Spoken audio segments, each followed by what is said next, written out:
Hey everybody, it's Jason Blaha here, and once again it's time for the Q&A, so let's go ahead and get this started. All right, first question. Hi Jason, I've recently started a new career path, but it has impacted my training time. I had to get creative in order to max the 30 to 45 minutes I can squeeze in. I made a 4-day split that runs 5 days a week, Monday through Friday, squat, Pendlay Rows, deadlift, chin, squats, chin-ups. All right. You have Skullcrushers and curls, and you can only work out 30 minutes at a time. But I'm going to be honest. Are you motherfucking serious? Are you serious? All right, let's go over to the point. I'm assuming you're a novice if you're trying to do a bunch of 3x5s, because otherwise it doesn't make sense at all. So why don't you just run strong lifts? Like, here's the thing that I always say to guys. If you don't have experience coaching, you should not write your own programs. Don't do it. There are good free programs or programs you can pay minimal amounts for books to understand. Okay? This is so easy. Programming is not hard to get. Basic programming. Why are you writing your own stuff? Because you didn't give me a program, you gave me a bunch of exercises that included trying to do curls and Skullcrushers, which you know I don't believe in using Skullcrushers for more than 3 weeks at a time, ever. You know that if you follow my channel. So, why? What benefit do you think you're going to have from writing your own program? Because this is kind of bad. Like, it's not a program, it's just 3x5s, and these are my exercises. Okay. You don't even need to be in the gym 5 days a week. And if you do, the fifth day needs to be conditioning. So, what would I recommend? If you're a novice, it sounds like you're a novice. Just run strong lifts.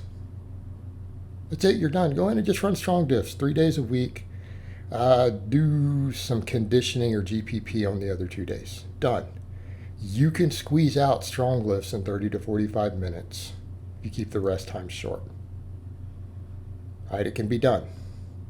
If you're not a novice, conjugate might be too much to set up in these time frames. Why can't you run 5-3-1 with shorter accessories? Okay, then you have a squat day, bench press day, deadlift day, overhead press day. All those basics are covered. You could, if you're strapped for time, you could just do the main exercise. For assistance, you could run super short breaks on the boring but big. It's 50%. Just keep it at 50% of your maxes. Training maxes. 50% of training maxes. Okay. If that's too much time for you, you could do the reverse pyramid template. That way you do 5 total sets. 2 of them are hard sets. Or you could do a single set of first set last. Okay. Afterwards, do some back work. Whatever time you have left, do pull-ups, chin-ups, or some rows. I recommend pull-ups of some type more. Right? And go home. Go home. That way you have an actual progression. You have a system. You have a system in place. And you're not reliant upon just coming up with whatever. Because if you have 30 minutes to work out, you don't have time for curls. Just do your chin-ups. You don't have time for it. It's silly.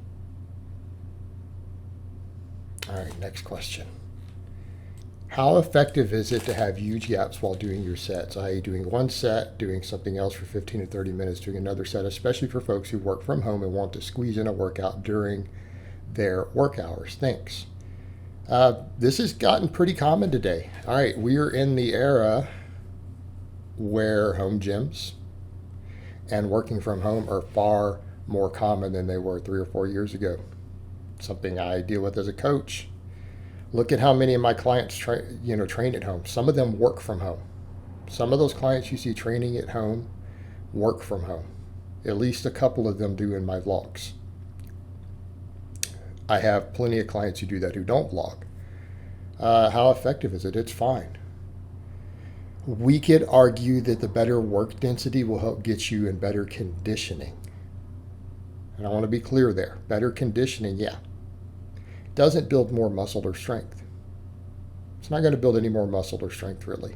So if you are busy doing projects and whatever you're doing, 6 sets of squats for the day, just putting that out there, 8 sets of squats, and it takes you 2 hours to get them done because you're in the middle of projects back and forth, perfectly fine. Perfectly fine. It's perfectly acceptable in this scenario.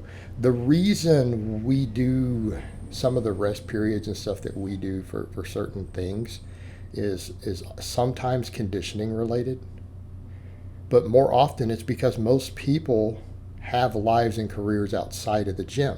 Historically, most people have trained at gyms that they travel to.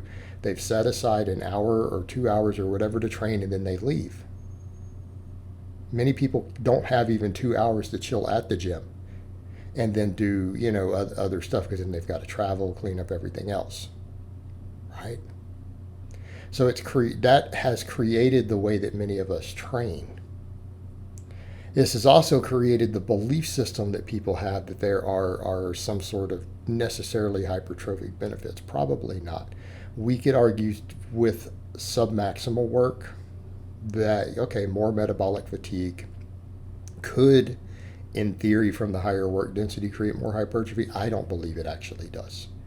What I think that it does is that it gets you into shape better. And a lot of my stuff I do that way. A lot of my boring but big are a couple minutes apart. A lot of times I come in and do all those pull-ups, rest a couple minutes, jump back over, do the next set, and try to get, all of those pull-ups done in 10 minutes. I do a lot of that, even though I pretty much the same way, but I have limited training hours too. I only train during morning business hours, right?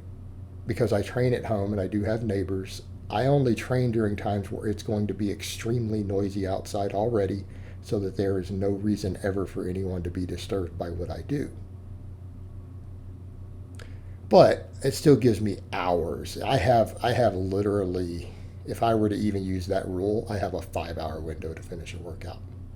A lot of times those workouts are done in an hour and a half, but I have a 5-hour window. But when you are just training at home and you have unlimited time to work in your sets, I think it's perfectly reasonable. It's not going to interfere in any way. The only concern might be a little less conditioning, but if you're doing a little bit of other conditioning work, which you should be, it's just not really a problem, is it? All right, guys, but that's really all I have to say on that today. I hope it's been informative, and I'll talk to you guys next time in part 2.